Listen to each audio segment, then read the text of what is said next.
طبعا هكلمك الاول عن رحيل محمد عبد المنعم. الاخبار بتداول على السوشيال ميديا بشكل كبير في هذا الموضوع.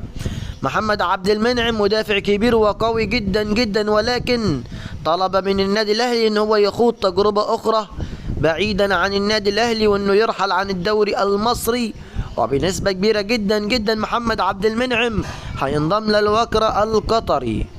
واللاعب محمود عبد المنعم كهربا مارسيل كولر ادى الضوء الاخضر لاداره النادي الاهلي، وهو رحيل اللاعب محمود كهربا او اعارته الى احد الانديه المصريه، وبنسبه كبيره هيكون نادي فاركو.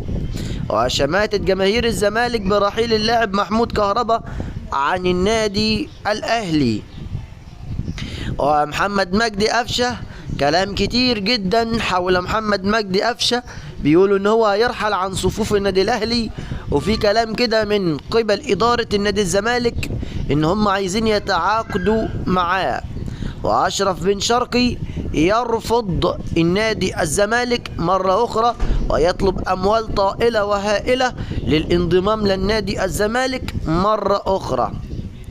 طبعا الزملكاويه اللي شغالين ليل نهار شتيمه واهانات في محمود كهربا وفي النادي الاهلي بشكل غير محترم، احب اقول لكم انه عيب اللي انتوا بتعملوه، خلوا فيه شويه دم وشويه احترام. النادي الاهلي فريق كبير وفريق محترم وفريق اسطوره وفريق ما شاء الله رفع من شأن الرياضه المصريه بسبب البطولات والالقاب اللي بياخدها كل عام.